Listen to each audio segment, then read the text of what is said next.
చూసారు కదండీ మేడం వచ్చి ఆఫీస్‌కి మ్యాట్రిమోనీ గురించి మరి మిగతా విషయాలు మనతో ఉన్న మేడంని అడిగి మిగతా విషయాలు తెలుసుకుందాం. నమస్కారం మేడం. నమస్కారం అండి. మరి మీ వివాహ సమాచారం మ్యాట్రిమోనీ గురించి తెలుసుకుందాం మనం. వివాహాల సమాచారం తీసుకునేటప్పుడు ఎలాంటి విషయాలను ముఖ్యంగా తెలుసుకుంటారు మీరు? వివాహ సంబంధాల గురించి మన దగ్గరికి వచ్చినప్పుడు తల్లిదండ్రులు కానీ ఓన్లీ సింగిల్గా పిల్లలు వచ్చినప్పుడు మన దగ్గరికి వాళ్ళ దగ్గర అంటే వాళ్ళ biodata, first date of birth ఇవి తీసుకుంటాము. దానితో పాటు వాళ్ళ పూర్తి వివరాలు అంటే వాళ్ళకు వెనుక ఎంత ఏముంది అనేది కూడా మెయిన్ అడుగుతూ ఉంటారు. ఎవరు వచ్చినా కూడా ఫస్ట్ ఒక మ్యాచ్కి వచ్చారు అంటే వాళ్ళు ఏముంది, ఎలా వాళ్ళు వచ్చిన వాళ్ళని చూసుకోగలుగుతారు, వాళ్ళకి బ్యాక్గ్రౌండ్ ఏముంది, ఆస్తులు వివరాలు ఇలాంటివన్నీ కూడా మనల్ని అడుగుతూ ఉంటారు. వాటి సమాచారం అంతా కంప్లీట్గా తీసుకుంటాము. లేదా వాళ్ళకి తెలిసిన రిలేషన్స్ కానీ చుట్టాలు బంధువులు కానీ ఎవరున్నారు వాళ్ళ గురించి కూడా కొద్దిగా తెలుసుకుంటూ ఉంటాము. అంటే అందరినీ పూర్తిగా తెలుసుకోలేం కాబట్టి ఎప్పటికీ కొద్ది సమాచారం అయితే తీసుకుంటాము. దానివల్ల ఏంటంటే మనకి కొద్ది గొప్ప ఏ రిలేషన్లో అయినా ఎక్కడో చోట ఒక బంధువులు కానీ చుట్టరికం కానీ ఏదో తెలిసినది దొరుకుతుంది కాబట్టి కొంచెం దాన్ని చూసుకుంటూ మనం వెళ్తాము. వాళ్ళు చేసే ఉద్యోగాలు కానీ ఉద్యోగాలకు సంబంధించిన వివరాలు అంటే వాళ్ళ పే స్లిప్స్ అంటే అమౌంట్ పడతాయి కాబట్టి మంత్లీ శాలరీస్ పే స్లిప్స్ కానీ ఇలాంటివన్నీ కూడా మనం తీసుకుంటూ ఉంటాము. ఇంకా తర్వాత వాళ్ళు చూసుకునే విధానాన్ని బట్టి వాళ్ళు ఇష్టం వచ్చి ఇద్దరు చూసుకున్నప్పుడు వాళ్ళు ఇద్దరు సైడ్ ఓకే అనుకున్నప్పుడు ఇంకొద్ది వివరాలని తల్లిదండ్రులనే సేకరించమని కూడా చెప్తూ ఉంటాము. అంటే కులాంతర వివాహాలు చేసేటప్పుడు ఎలాంటి జాగ్రత్తలు తీసుకుంటారు మీరు? కులాంతర వివాహాలు అంటే అది ఎక్కువ శాతం మ్యాట్రిమోనీకి వస్తాయని నేను అనుకోవట్లేదు. అది కులాంతర వివాహాలు బయటనే ఎక్కువ జరుగుతాయి. అది మ్యాట్రిమోనీస్ కానీ ఇలా వచ్చి అది చాలా రేర్, చాలా తక్కువగా దొరుకుతుంది. అది మనకి ఎలా అంటే ఇన్ ద సెన్స్ ఇవాళ దొరకట్లేదు, ఒక వ్యవసాయ కుటుంబంలో అబ్బాయికి దొరకట్లేదు, లేదా వేరే ఇంకా తప్పదు అనుకున్నప్పుడు వేరే చేసుకోవాలి అనుకున్నప్పుడు అది మనం ఎలా ఏంటి అనేది చూసి అవతల వాళ్ళు కూడా ఇష్టపడతారా అని రెండు కుటుంబాలు ఇష్టపడతారు అనుకున్నప్పుడు మాత్రమే చేస్తాము. లేకపోతే అది మన కులాంతర వివాహాలకు అనేది చేయడం అనేది చాలా కష్టం అవుతుంది. కొంతమంది ఇప్పుడు డివోర్స్ తీసుకున్న వాళ్ళు కూడా మరి సెకండ్ వివాహానికి వస్తూ ఉంటారు కదా, అలాంటి సంబంధాలు ఎలాంటి జాగ్రత్తలు తీసుకుంటారు మీరు? దాంట్లో జాగ్రత్తలు అంటే ఇంకా అది ఒకసారి వాళ్ళు అనుభవించి వచ్చారు కాబట్టి వాళ్ళే ఎక్కువ కేర్ తీసుకుంటారు, మనకన్నా కూడా వాళ్ళే ఎక్కువ కేర్ తీసుకుంటూ ఉంటారు. ఏంటి వాళ్ళు మాట్లాడుకునే విధానం కానీ అవతల వాళ్ళు ఎలా ప్రవర్తన ఉంది ఒకసారి ఆ మూమెంట్స్ అన్నీ వాళ్ళు చూసి ఉంటారు కాబట్టి దాన్ని బట్టి వాళ్ళు తీసుకుంటారు. మనం చెప్పేది కూడా మనం చెప్తూ ఉంటాము. పిల్లలు కానీ ఏదైనా బ్యాక్గ్రౌండ్ ఏంటి, అమ్మాయి దేనివల్ల వాళ్ళిద్దరి మధ్య గొడవలు రావడం విడిపోవడం జరిగింది, ఇలాంటివన్నీ కూడా చాలా వరకు వాళ్ళు ఎంక్వైరీ చేసుకోవడం కానీ వివరాలు తెలుసుకొని మాట్లాడుకొని కూర్చొని 2-3 సార్లు ఇద్దరు పెద్దల వైపు అమ్మాయి వైపు అబ్బాయి వైపు ఇద్దరు కూర్చొని మాట్లాడుకోవడం ఇలాంటివి చేసిన తర్వాత చాలా వరకు ఈ రెండో సంబంధంలో ముందుకు వెళ్తూ ఉంటారు. దీంట్లో కూడా రెండో సంబంధంలో చాలా ప్రాబ్లమ్స్ ఎదుర్కొంటున్నారు చాలామంది కూడా, అంటే అమ్మాయిలే కావచ్చు అబ్బాయిలే కావచ్చు. మొదటి వివాహం అయిపోయిన తర్వాత కొంతమందికి పిల్లలు ఉన్న తర్వాత ఆడవాళ్ళ వైపు పిల్లలు ఉంటున్నారు కానీ వాళ్ళని చేసుకోవడానికి ముందుకు ఎవరు రావట్లేదు. అది చాలా ఇబ్బందికరంగా ఉంది అసలు. మనం అది ఎలా ఎక్స్ప్లెయిన్ చేయాలో కూడా మనకి తెలియట్లేదు. ఏంటి అంటే ఇప్పుడు పిల్లలు వివాహం అయిన తర్వాత కొద్దిగా కలిసి ఉన్న తర్వాత కంపల్సరీ పిల్లలు ఉన్న తర్వాత ఇప్పుడు మగవారే కానీ ఆడవారే కానీ బాధ్యతగా తల్లి వైపు పిల్లల్ని వెళ్ళిపోతున్నారు కానీ తండ్రి వైపు బాధ్యత లేదు కదా, వాళ్ళు తీసుకోవట్లేదు. ఏదైనా కానీ ఒక తల్లి వైపు పిల్లల్ని ఇచ్చేస్తున్నారు. కానీ ఆ తర్వాత పిల్లలు ఉన్నారు కదా తనని మనం చేసుకోవడం ఇష్టపడక చాలా వరకు రావట్లేదు. అవతల పిల్లలు ఉండి తల్లికి ఇచ్చేసిన వాళ్ళు కూడా మళ్ళీ ఎలాగో పిల్లలు లేని వాళ్ళే కావాలి అని కోరుకుంటున్నారు. కానీ మరి పిల్లలు ఉన్నారు అవతల తల్లికి ఇచ్చేసాం కదా మనకి పిల్లలు ఉన్నారు కదా అనే ఆలోచన ఎవరు చేయట్లేదు. కానీ ఇది అందరూ చాలా ఆలోచించాలి. మనం ఒకవైపు పిల్లలు ఉండి ఇచ్చేసాం కాబట్టి కానీ మనం కూడా రేపు ఆ రెస్పాన్సిబిలిటీ తీసుకుంటే బాగుంటుంది, ఉన్న వాళ్ళనైనా చూస్ చేసుకోవాలి మంచి వ్యక్తిత్వం ఉండి అని ఆలోచిస్తే చాలా బాగుంటుందని నేను అనుకుంటున్నాను. ఓకే మేడం, ఎందుకంటే ఫస్ట్ మ్యారేజ్ అనగానే చాలా కేర్ తీసుకుని చేసుకుంటారు. సంథింగ్ ఏమైనా ప్రాబ్లమ్స్ వచ్చినప్పుడు సెకండ్ మ్యారేజ్ ఉంటారు. లేడీస్ పిల్లలు ఉన్నారంటే ఇంకా కేర్ తీసుకోవాలి. లేడీస్ చేసుకున్నాక మరి ఎలా ఉంటుంది పిల్లల భవిష్యత్తు ఏంటని చాలా జాగ్రత్తగా ఆలోచించుకొని సెకండ్ మ్యారేజ్కి ఓకే చేయాలి. దానికి మీరు ఎలా ఇప్పుడు వివరించారు మాకైతే కూడా. మరి ఇలా లవ్ మ్యారేజ్ చేసుకున్న వాళ్ళకి మీ సంస్థ ద్వారా ఎలా చేస్తుంటారు? లవ్ మ్యారేజ్ అంటే అది మన దాకా రాదు కదా. లవ్ మ్యారేజ్ అంటే ఇక బయటనే వాళ్ళు చేసుకుంటారు. అలా లవ్ మ్యారేజ్ చేసుకొని వాళ్ళు ఏదైనా ప్రాబ్లమ్స్ వచ్చి విడిపోయి తర్వాత మన దాకా రెండో వివాహానికి వచ్చినప్పుడు వాళ్ళకి ఆల్రెడీ అనుభవాలు ఎదురయ్యే ఉంటాయి. ఆ అనుభవాల ప్రకారమే మళ్ళీ వెళ్ళడానికి ఆలోచిస్తారు. అది ఇష్టపడి చేసుకున్నారా లేదా అనేది కొంతమంది తల్లిదండ్రులు మనకి వివరిస్తారు. అమ్మాయి ఇట్లా ఇష్టపడి చేసుకుందమ్మా, ఇట్లా అయిపోయింది, మళ్ళీ తనకి ఎందుకో నచ్చలేదు, విడిపోయారు, మళ్ళీ వివాహం చేసుకోవాలనుకుంటుంది అన్నప్పుడు అప్పుడు పెద్దల ద్వారా, ఇప్పుడు రెండో సంబంధం అప్పుడు పెద్దల ద్వారా వెళ్ళడము ఇలాంటివి జరుగుతూ ఉన్నాయి. అప్పుడు కొంచెం ఆచితూచి పెద్దలు కొంచెం ఇలా అయిపోయింది కదా, ఒక్కసారి ఇబ్బంది పడింది, మళ్ళీ అలాంటివి జరగకుండా ఉండాలి అని చెప్పి ఆలోచించే చేస్తున్నారు ఏ పని చేసినా కూడా. అంటే ఇంకా మ్యారేజ్ విషయంలో మాత్రం చాలా పర్టికులర్గా ఇది, ఎందుకంటే ఇది ఒక్కసారి ఆల్రెడీ మనం చాలా సఫర్ అయి ఉన్నాము, అలాంటిది మళ్ళీ ఇంకోసారి జరగకుండా ఉండడం కోసమని చాలా జాగ్రత్తగానే మూవ్ చేసుకుంటూ ఉన్నారు పెద్దవాళ్ళు కూడా. Okay ma'am. అంటే మీ సంస్థ ద్వారా వివాహం చేసుకునే వాళ్ళకి, చేసుకోవాలని మీ సంస్థకి వచ్చే వాళ్ళకి అలా ఎలాంటి సూచనలు సలహాలు ఇస్తారు మీరు? అది ఏంటి అంటే ఇక మనం చెప్పినా ఎవరు అంతలా వింటారు అని నేను అనుకోవట్లేదు. కాకపోతే మన వైపు మనం ఏం చెప్పాలి, ఎంతవరకు చెప్పాలి అనేది మాత్రం చెప్తాను, నేను కూడా చెప్తాను. పెద్దవాళ్ళు ఎవరైనా సరే చాలా వరకు ఏంటి అంటే బ్యాక్గ్రౌండ్ మెయిన్ చూస్తారు, అండ్ శాలరీస్ మినిమం 1,00,000 రూపాయల శాలరీ ఉండాలి, ఇలా చూసుకుంటూ ఉంటారు. 1,00,000 రూపాయల శాలరీ ఉన్నా కూడా వెనక కొద్ది గొప్ప ఆస్తి ఉండాలి అనే చూసుకుంటూ ఉన్నారు. కానీ రెండు కుదరటం అనేది జరగట్లేదు. అలాంటప్పుడు ఆస్తి అన్నా కొద్దిగా ఉన్నప్పుడు మనం కాంప్రమైజ్ అవ్వాలి. లేదు శాలరీ అన్నా బాగుంది, చూసుకుంటారులే, వాళ్ళ కష్టం మీద ఉంటారులే అనే ఆలోచన ఉన్నప్పుడన్నా ముందుకు వెళ్ళాలి. కానీ రెండూ జరగట్లేదు ఈ మధ్య. అలాంటప్పుడు మేము వచ్చిన వాళ్ళకి కొద్ది గొప్ప ఏంటి అంటే వాళ్ళకి పేరెంట్స్గా, తల్లిదండ్రులుగా ఆలోచిస్తూ ఉంటారు. అంటే రేపు జాబ్ పోతే, ఆ శాలరీ రాకపోతే ఏంటి, ఆస్తిపాస్తన్నా ఉంటే ఎలాగోలాగా ఉంటారు కదా అమ్మ, ఎలాగోలా చేసుకొని ఉంటారు కదా అని అడుగుతారు. అదే సమయంలో సరే ఆస్తిపాస్తు లేకపోయినా జాబ్ ఉండాలి, అది లేకపోయినప్పుడు కూడా జాబ్ కావాలి కదా, అదన్నా ఉంటే కనీసం అలా అన్నా ఉంటారు కదా అని చెప్తూ ఉంటారు. కానీ ఏదో ఒకటి రెండు ఉండాలి అంటే కష్టం అవుతుంది కాబట్టి ఏదో ఒకటి విషయం కాంప్రమైజ్ అయ్యి అతను వర్తుందా లేదా, రేపటి రోజున జాబ్ పోయినా తనని ఒక భార్యని చూసుకోగలుగుతారా లేదా, తను ఎక్కడున్నా పని చేసుకోగలుగుతాడా లేదా అనే క్యాపబిలిటీ చూసుకుంటే ఎవరైనా హ్యాపీగా ఉండొచ్చు. మేము ఇలాంటి విషయాలు కొన్ని చెప్తూ ఉంటాము. ఫ్యామిలీ బాగుంది, సో చూసుకోగలుగుతాడు, ఇలాంటివి చెప్తూ ఉంటాము మాకు చేతనైనంత వరకు కూడా. ఇంకా అది తల్లిదండ్రుల మనస్తత్వాలు, పిల్లల అభిప్రాయాలను బట్టే ముందుకు వెళ్తుంది ఏదైనా కూడా. ఈ రోజున వివాహం అనేసరికి ఆడపిల్లదని ఒక ఎక్స్పెక్టేషన్ అనమాట. మనం చేసుకునే వాళ్ళు ఇలా ఎడ్యుకేషన్ ఉండాలి, ఒక మంచి శాలరీ ప్యాక్ ఉండాలి, ఇలా ఉండాలి, అలా ఉండాలి అని చెప్పని మా లేడీస్ ఆలోచిస్తున్నారు, జెంట్స్ కూడా అలాగే ఆలోచిస్తున్నారు అనమాట. దీని మళ్ళీ కొంచెం గ్యాప్ వస్తుంది పెళ్లి విషయంలో, ఏజ్ మించి ఇంక ఏజ్ ఎక్కువైపోతుంది. అలా ఏమన్నా కొంచెం ఏజ్ మించిన వాళ్ళకి కొంచెం వివాహాలు సెట్ చేశారు? ఇప్పుడు చాలా వరకు 30 సంవత్సరాలు దాడుతూనే ఉన్నాయి. అసలు 22, 25 సంవత్సరాల్లో పెళ్ళిళ్ళు అవ్వడం అనేది చాలా కష్టమైపోతుంది. ఎందుకంటే ఇవే ఇంకా కోరికలు. 1,00,000 రూపాయలు జీతం ఉండాలి, 50,000 జీతం ఉన్నవాడిని అసలు ఇట్లా పేపర్ కూడా ముట్టుకోరు, ఆ ప్రొఫైల్ కూడా చూడరు. ఎందుకంటే 50,000తో ఏం చూస్తారమ్మా, ఒక రోజు షాపింగ్కి వెళ్ళొస్తే సరిపోవు, అయిపోతుంది. ఇంటి హౌస్కి రెంట్ కట్టడానికి సరిపోవు. ఇంకా 50,000తో తను మంత్లీ మొత్తం ఏం లీడ్ చేస్తుంది, ఏం సంపాదిస్తారు, ఏం వెనకేసుకుంటారు, రేపు పిల్లలు పుడితే వాళ్ళని ఏం చదివిస్తారు, ఇవే మాట్లాడుతారు. 1,00,000 రూపాయల జీతం మినిమం ఉండాలి. ఇంకా అప్పట్లో గవర్నమెంట్ జాబ్ అంటే కూడా చాలా అసలు ఎక్కడున్నా పరిగెత్తుకొని వచ్చి గవర్నమెంట్ జాబ్ ఉద్యోగస్తుడు దొరికితే బాగుండు అనుకునేవాళ్ళు. ఇప్పుడు గవర్నమెంట్ ఉద్యోగం చేసే వాళ్ళని కూడా చూడట్లేదు. ఎందుకు అంటే ఎదుగు బతుకు ఏమి ఉండదు ఉద్యోగస్తుడికి, నీకు ఎంత జీతం వస్తుందో అందులోనే ఉండాలి. సో నీకు గవర్నమెంట్ ఉద్యోగం ఉన్నా వద్దు, ఇప్పుడు ఓన్లీ సాఫ్ట్వేర్ సైడ్ లేదా మినిమం 2 lakhs శాలరీ ఉండాలి, వెనక కొద్ది గొప్ప తల్లిదండ్రులు సంపాదించిన ఆస్తి కూడా ఉండాలి.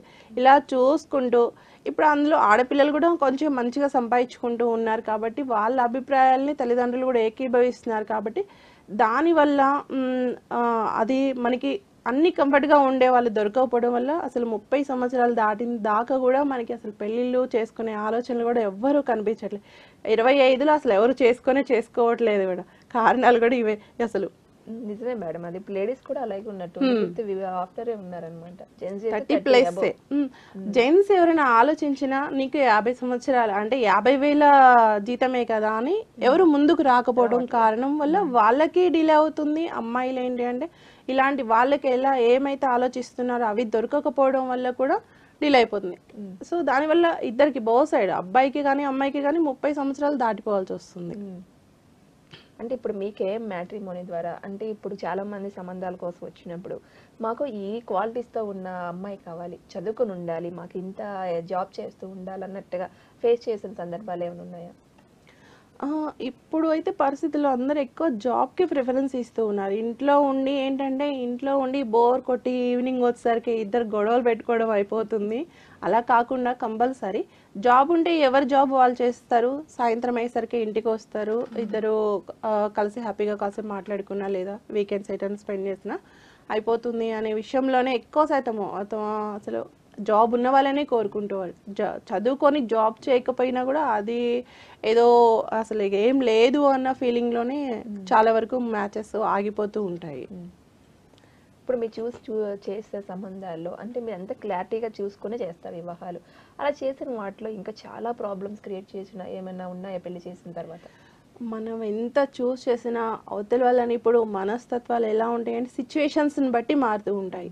ఎవ్రీ పర్సన్కి సిచ్యువేషన్ని బట్టి మూమెంట్స్ మారుతూ ఉంటారు వాళ్ళు. మనం ఈరోజు ఎంత వాళ్ళని ఎంక్వైరీ చేసుకొని మనం ఎంత చేసినా కూడా అది వాళ్ళ స్వరూపం ఏంటంటే మనది అనుకున్నప్పుడు ఓపెన్ అయిపోతుంటారు. సో ప్రాబ్లమ్స్ అనేవి అప్పుడు స్టార్ట్ అయిపోతూ ఉంటాయి. అప్పుడు దానిని మనం ఏం చేయలేము. ఇప్పుడు మన ఎదురుగా ఉండే వ్యక్తిత్వం వేరే ఉంటుంది, పక్కన ఉండే వ్యక్తిత్వం వేరే ఉంటుంది. అది ప్రతిదీ అందరు ఎవరు కూడా చెప్పలేరు ఆ వ్యక్తిత్వాన్ని. అదేంటి అంటే వాళ్ళు ఇన్నర్ ఫీలింగ్స్ మనుషులు ఎదురుగా ఉన్నప్పుడేమో కొంచెం వినయ విధేయతలు కానీ ఇంకేదన్నా కానివ్వండి, బయట వేరే మా లొకేషన్ వేరే ఉన్నది, మనుషులు వేరే ఉన్నారు అనుకున్నప్పుడు వేరేలా ఉంటుంది మన బిహేవియర్స్ కానీ ఏదైనా కానీ. అది మనది మన వాళ్ళు అనుకున్నప్పుడు మన బిహేవియర్ వేరే ఉంటుంది. సో మనస్తత్వాలు అనేది ఎవరికి చెప్పలేం కాబట్టి ఫస్ట్ మ్యారేజ్ కోసం ఒక రకంగా ఉండొచ్చు, ఆఫ్టర్ మ్యారేజ్ ఒక రకంగా ఉండొచ్చు, కానీ అవి మనం ప్రాబ్లమ్స్ అనేది దానివల్లే ఎదురవుతూ ఉంటాయి. అది సర్దుకుపోవడం వల్లనో లేకపోతే ఇంకా మనం అది చెప్పలేం కరెక్ట్గా ఏది కూడా. అంటే ఇలా చేసిన తర్వాత అమ్మో ఇంత కేర్ తీసుకుని ఇంత వివాహం అంటే ఇంత రన్ చేస్తున్న ఇలా ప్రాబ్లమ్స్ వచ్చినాయి, మనం ఇంకా జాగ్రత్త పడాలి అన్న ఏమైనా సిచ్యువేషన్ జరిగిందంటారు? ఇప్పటి వరకు అయితే అలా ఏం రాలేదు మనకైతే. ఇప్పటి వరకు అలాంటి సిచ్యువేషన్స్ కూడా ఎదురు కాలేదు. కానీ అలాంటి ఎదురైతే మాత్రం తప్పకుండా నేను చూస్తాను. అవి మేము ఏదున్నా కూడా సరి చేసుకోవడానికే ప్రయత్నం చేస్తాను నేను తప్పకుండా. ఇప్పుడు మనం చేసిన వాళ్ళలో ఎవరికి అలాంటి ఇబ్బందులు రావడం కానీ తను చేసుకోవడం వల్ల వాళ్ళు చూపించడం వల్ల మాకు ఇలా జరిగింది అని కానీ ఇలాంటివి ఇప్పటి వరకు ఎదుర్కోలేదు. అలాంటి సిచ్యువేషన్స్ ఏదైనా వచ్చినా కంపల్సరీ నేనైతే సరి చేసుకోవడానికి మాత్రం ప్రయత్నం చేస్తాను. ఇంకా వివరాలు గట్టిగా తెలుసుకోవడానికి కానీ ఏదున్నా కూడా నా వంతు నేను మాత్రం తప్పకుండా చేస్తాను. అది ఓకే. మేము కాలర్ వచ్చినట్టున్నారు, మాట్లాడదాం. హలో హలో హలో నమస్కారం అండి. నమస్కారం మేడం. చెప్పండి, మేడంతో మాట్లాడతారా? మాట్లాడతామండి. మాట్లాడండి. ఎక్కడి నుంచి మాట్లాడుతున్నారు మీరు? మేము హైదరాబాద్ నుంచి అండి. మీ పేరు చెప్పండి అమ్మా. నా పేరు ప్రభావతి అండి. ప్రభావతి గారు, సరేనండి మాట్లాడండి మేడంతో. మేడం మాట్లాడండి. హలో నమస్కారం అండి మేడం, చెప్పండి. నమస్కారం మేడం గారు. మేడం చెప్పండి. మా అబ్బాయి కళ్యాణం గురించి అడుగుదామని మేడం. ఓకే, ఏం తెలుసుకోవాలనుకుంటున్నారు, ఏంటి చెప్పండి మేడం. మా అబ్బాయికి మ్యాచెస్ ఇప్పుడు చేయాలనుకుంటున్నాము. ఆయన పేరు బలం మీద మీరు ఏమైనా చెప్తారా అని. లేదమ్మా, కేఎం మ్యాట్రిమోనీ అంటే సంబంధాలు సెట్ చేయాలి. ఇప్పుడు మీ అబ్బాయి ఉన్నారు కదా, అమ్మాయిని వెతకాలంటే మేడం చూస్తారనమాట. అంటే గురుగారు కాదు, గురుగారు లైవ్ అయిపోయింది అనమాట. మీకు ఏమన్నా అమ్మాయి వివరాలు తెలుసుకోవాలి, సెట్ చేయాలంటే మ్యారేజ్ బ్యూరో అనమాట మేడం మాట్లాడేది. మీకు కేఎం మ్యాట్రిమోనీ గురించి ఎవరైనా తెలుసుకోవాలి, అబ్బాయి ఉన్నారా, అమ్మాయిని చూస్తున్నారా, అమ్మాయి ఉన్నారా, అబ్బాయి గురించి తెలుసుకోవాలనుకుంటున్నారా, దాని గురించి కాల్ చేసి మాట్లాడచ్చు. చెప్పండి మేడం, మీరు మ్యాట్రిమోనీ గురించి మన ప్రేక్షకులకి ఇంకా ఏమేమి విషయాలు తెలియజేద్దాం అనుకుంటున్నారు? తల్లిదండ్రులు ఫస్ట్ ఆఫ్ ఆల్ అంటే ఇది నా అనుభవంతో చెప్తున్నాను అంతే, కానీ ఏది కూడా మన మనసులో వేరేలాగా ఆలోచించి మాత్రం చెప్పట్లేదు. నేను చాలామంది తల్లిదండ్రులకి చెప్పాలనుకుంటున్నాను మనస్ఫూర్తిగా. దీంట్లో ఏదైనా తప్పులు ఉంటే కూడా క్షమించండి, ఫస్ట్ ఆఫ్ ఆల్ అడుగుతున్నాను. ఒక మ్యారేజ్ చేయాలి అనుకునే వాళ్ళు తల్లిదండ్రులు మేము కాల్ చేసినా రెస్పాండ్ అవ్వరు. అంటే మీరు చేస్తున్నారా అనే ఆలోచనలు కూడా వాళ్ళకి రావచ్చు. కానీ ఏంటి అంటే నేను చెప్పేది మేము ప్రొఫైల్స్ మేము పెట్టినా వాళ్ళకి వాళ్ళ దగ్గర నుంచి రెస్పాండ్ రావడానికి చాలా టైం తీసుకుంటూ ఉన్నారు. దానివల్ల కమ్యూనికేషన్ గ్యాప్ కూడా చాలా వస్తుంది. అది ఎందుకు ఏంటనేది తెలియదు. చాలామంది తల్లిదండ్రులు ఏమంటారంటే, అంటే సార్ ప్రొఫైల్ చూపించారా పాపకు కానీ బాబుకి కానీ అంటే, ఈరోజు పాప ఇంటికి వచ్చేసరికి చాలా టైం అయిందమ్మా, నైట్ టైం అయిపోయింది, తనతో మాట్లాడటానికి కూడా నాకు టైం దొరకట్లేదమ్మా అని అంటారు. అంటే తల్లిదండ్రులు పిల్లలతో మాట్లాడటానికి టైం దొరకనంత బిజీ లైఫ్ అయిపోయింది. సో ఇలాంటి సిచ్యువేషన్స్ చాలా ఎదుర్కొంటూ ఉన్నాము. అండ్ మా అంతటా మేము ప్రొఫైల్స్ పెట్టినా వాళ్ళంతటి వాళ్ళు కాల్ చేసినా కూడా ఏంటంటే మీరిచ్చే రెస్పాన్స్ని బట్టే మేము ఎదుటి వాళ్ళకి కూడా రెస్పాన్స్ ఇవ్వగలుగుతాము. ఆ రెస్పాన్స్ మేము ఇవ్వలేనప్పుడు ఈ టాపిక్స్ ఏంటంటే మ్యాట్రిమోనీస్ అంతా కూడా ఫెయిల్యూర్స్. మ్యాట్రిమోనీ వాళ్ళ దగ్గర నుంచి మాకు ఎటువంటి సంబంధం రాదు, వాళ్ళు ఫోన్స్ లిఫ్ట్ చేయరు, ఇదే వర్డ్స్ ఉంటాయి. కానీ మేమేం చేస్తున్నాము, మేము ఎంత స్ట్రగుల్ అవుతున్నాము, మేము ఎలాంటి ఫేస్ చేస్తున్నామని మాత్రం ఎవరు ఆలోచించుకోవట్లేదు. కానీ తప్పకుండా అందరూ కూడా ఆలోచించాలి. ఏంటి అంటే ఒక కస్టమర్ వచ్చి మా పాపకి పెళ్లి సంబంధం చూడండి అన్నప్పుడు మేము తనకి కోసం అని వెతికే వాళ్ళలో అది అవతల వాళ్ళే రెస్పాన్స్ని బట్టి మేము మీకు ఎవరికైనా మేము రెస్పాన్స్ ఇవ్వగలుగుతాము. అంటే సో ఈరోజు నచ్చింది, నచ్చలేదు, లేదు అంటే అమ్మ ఇది కలవలేదు అని ఇలాంటిది ఏదైనా సరే ఒక సమాచారాన్ని మాకు అందిస్తే మేము వెంటనే వాళ్ళకి అందివ్వగలుగుతాము. కానీ 1 వీక్ టైం తీసుకున్నా మేమే కాల్ చేసి మళ్ళీ ఏమైనా సరే పాపకు చూపించారా లేదా బాబుకు చూపించారా ఇలాంటివి ఏది అడిగినా కూడా తను కొంచెం బిజీగా ఉంది, కాల్లో ఉంది అని. అంటే ఒక తల్లి కానీ తండ్రి కానీ అబ్బాయితో కానీ అమ్మాయితో కానీ ఒక 5 నిమిషాలు కూర్చొని మాట్లాడుకునే స్థితి లేదు అంటే అది మనం ఎంతవరకు ఎక్కడికి వెళ్తున్నాం అసలు. అంటే ఒక కుటుంబంలో ఉండి మనం కూర్చొని మాట్లాడుకోలేని అంత టైం బిజీ స్పెండ్ చేస్తున్నాము. అది ఎంతవరకు కరెక్టు అనేది నాకు తెలియదు. అంటే ఇప్పుడు జనరేషన్ ఏంటి అనేది కూడా కమ్యూనికేషన్ లేకుండా అయిపోవడం వల్ల కూడా చాలా గ్యాప్ వస్తుంది. ఒక సర్టన్ ఏజ్లో జరగాల్సిన మ్యారేజ్ కూడా 30+ అవ్వడము, ఆ టైంలో జరిగినప్పుడు అండర్స్టాండింగ్ లేకపోవడం వల్ల కూడా ఎన్నో మనం చూసుకొని వెనక బ్యాక్గ్రౌండ్ కానీ ఏదైనా కానీ మనస్తత్వాలు తెలుసుకొని పెళ్ళిళ్ళు చేసుకున్న మళ్ళీ 1 month 2 monthsలోనే రెండో వివాహానికి ఎందుకు వస్తున్నారు, ఇవన్నీ కూడా కొద్దిగా ఆలోచిస్తారని మాత్రం నేను చెప్పాలనుకున్నాను. ఇది నేను అనుభవంతో చెప్తున్నాను అంతే. ఇన్ని సంవత్సరాల నుంచి చేస్తున్నాను కదా. తల్లిదండ్రులు రెస్పాండ్ కాల్ చేసినప్పుడు అంటే మాట్లాడలేదు, తెలుసుకోలేదు అంటున్నారు, మీ ఒపీనియన్ మీరు చూడట్లేదు.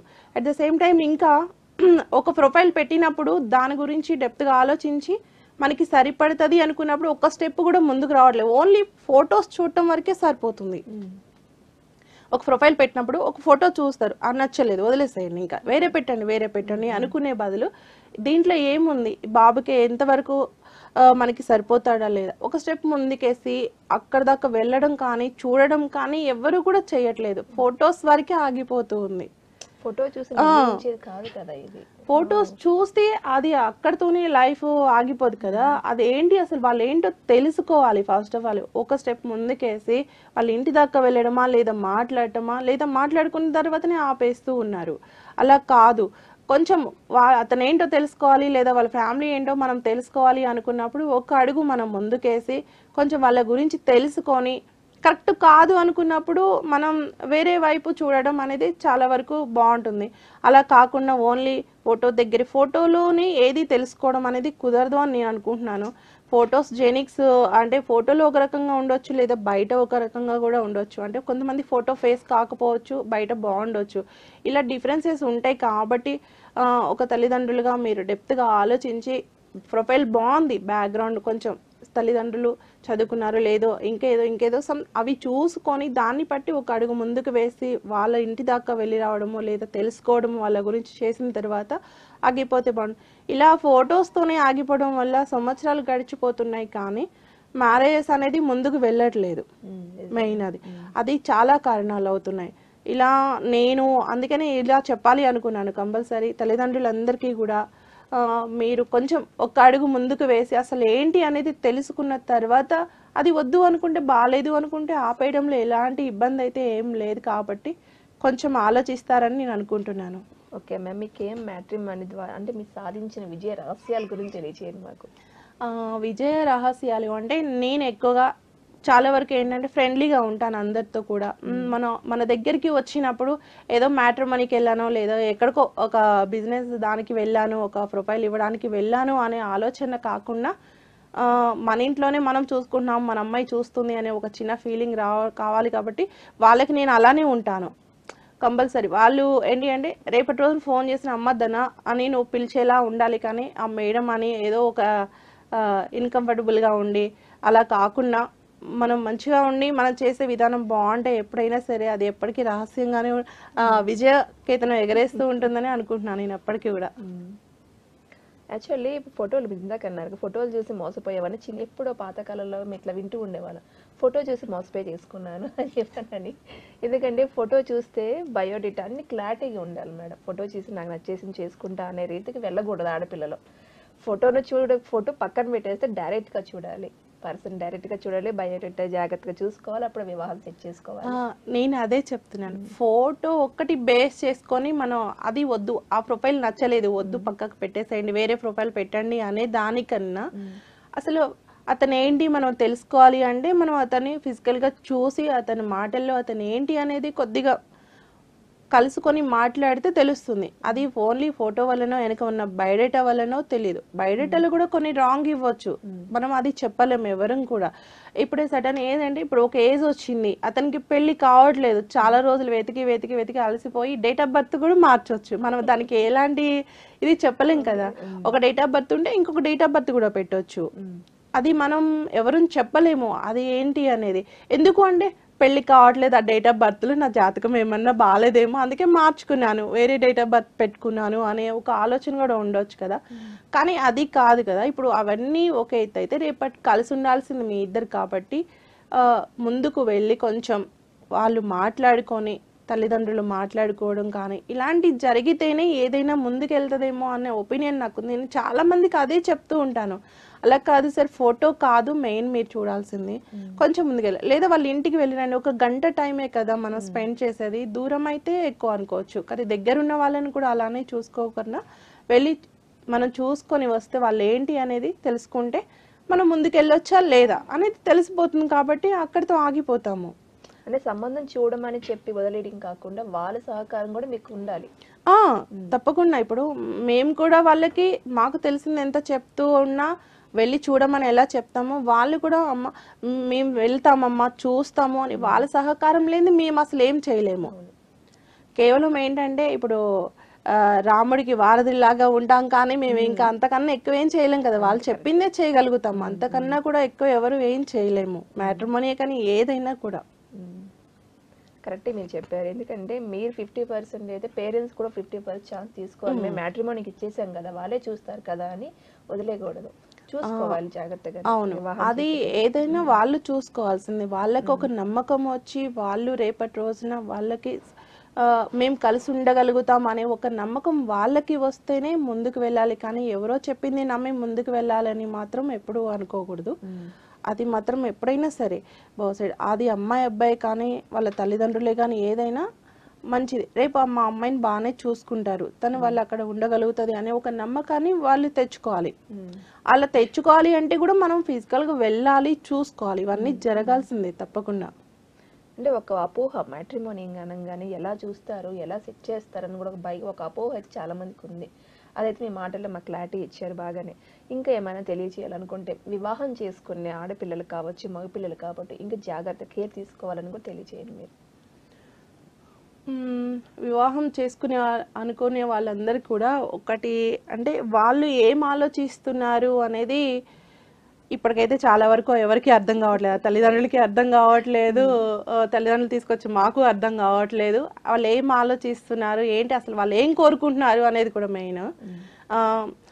సడన్గా ఇప్పుడు ఐఐటి రంగమ్స్ కానీ ఏదైనా కానీ సాఫ్ట్వేర్ జాబ్స్ కానీ ఏదైనా కానీ ఇండివిజువల్గా వాళ్ళు ఏంటంటే ఒపీనియన్స్ ఎవరికి వాళ్ళు ఇండివిజువల్గా ఒపీనియన్స్ కానీ ఏదైనా ఇండివిజువాలిటీ ఎక్కువ అవడం వల్ల పేరెంట్స్ వాళ్ళకి రెస్పెక్ట్ ఎక్కువ ఇవ్వడం వల్ల అంటే అమ్మాయి చదువుకుంది తనది తను ఆలోచించుకోగలుగుతుంది అనే ఒక ఆలోచన తల్లిదండ్రులు వాళ్ళకి గౌరవం ఇవ్వడం వల్ల వాళ్ళు ఏంటి అంటే ఒక సడన్ ఒక ఎడ్యుకేషన్ అయిపోవడం వెంటనే ఏదో ఒక లైఫ్ స్టైల్లో అవ్వడము, వెంటనే జాబ్స్ కానీ ఏదైనా కానీ వాళ్ళు సెటిల్ అయిపోవడము, ఒక లైఫ్ స్టైల్ మారిపోవడం వల్ల వాళ్ళ ఇండివిజువాలిటీ వాళ్ళు ఉండడం వల్ల తల్లిదండ్రులు వాళ్ళకి ఏంటంటే గట్టిగా చెప్పలేకపోతున్నారు.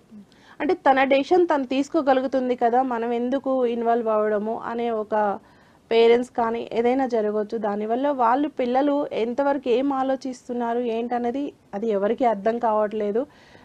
ఇందాక చెప్పాను ఆల్రెడీ, ఒక ఫోటో పంపించాం 3-4 డేస్ తర్వాత కూడా ఏంటి సార్ అంటే అమ్మాయి బిజీగా ఉంది, నైట్ వచ్చేసరికి లేట్ అయిపోయింది, ఇంక ఇలాంటి వర్డ్సే వస్తున్నాయి. అది ఏంటి ఎంతవరకు ఏంటి అనేది అసలు ఎవరు కూడా చెప్పలేను. నేనేం చెప్తున్నాను అంటే వాళ్ళకి తల్లిదండ్రులు కూడా నేను నా సైడ్ నుంచి మా సైడ్ నుంచి వాళ్ళకి చెప్పాలనుకునేది, పిల్లలతో కమ్యూనికేషన్ మనకి చాలా అవసరం. వాళ్ళు ఎంత పెద్ద పొజిషన్లో ఉన్నా మనం వాళ్ళకి ఒక ఏజ్లో చేస్తే వాళ్ళు హ్యాపీగా ఉంటారు. రేపు వాళ్ళ లైఫ్ వాళ్ళు లీడ్ చేసుకోవడానికి ఒక టైం దొరుకుతుంది. ఇప్పుడు ఉన్న టైం అంతా ఇప్పుడే అయిపోయి వాళ్ళ రేపటి రోజున మళ్ళీ వాళ్ళకి చిల్డ్రన్స్ వచ్చినప్పుడు చూసుకోలేని పరిస్థితులు చాలా వస్తాయి. ఇప్పుడు ఉన్న జనరేషన్ కానీ ఏదైనా డిపెండ్ ఆన్ ఉండడం అనేది చాలా కష్టం అవుతుంది. కాబట్టి వాళ్ళకి ఒక టైంలో ఏజ్లో వాళ్ళకి చెప్పి చేసే అంత ఉంటే బాగుంటుంది అని నేను అనుకుంటున్నాను. ఓకే మ్యామ్, అంటే మ్యాట్రిమోనీ అంటే ఉన్న అపోహలు మాకు తీసేసారు చాలా మంది మా ప్రేక్షకులకి. అయితే అంటే మ్యాట్రిమోనీ ద్వారా తీసుకొని వివాహాలు చేసే వాళ్ళకి కూడా సలహా ఇచ్చారు. మాకే ధన్యవాదాలు మీకైతే. Thank you. చూసారు కదండి, కేఎం మ్యాట్రిమోనీ, ధనలక్ష్మి కొమ్మిని అని. మీ అబ్బాయికి కానీ మీ అమ్మాయికి కానీ వివాహాలు చూసి చెక్ చేయాలనుకుంటున్నారా? మంచి మ్యాట్రిమోనీ, కేఎం మ్యాట్రిమోనీకి ఇచ్చేసి ఎవరికైనా పెళ్ళికి సంబంధించిన డౌట్స్ ఉన్నా, ఎలా చేయాలని తెలుసుకోవాలనుకున్నా మేడం విజిట్ చేయొచ్చు. చూసారు కదండి ఈ రోజు కళ్యాణ ప్రాప్తిరస్తు కార్యక్రమం. నేను మీ శిరీష. చూస్తూనే ఉండి సిటీ విజన్. నమస్కారం.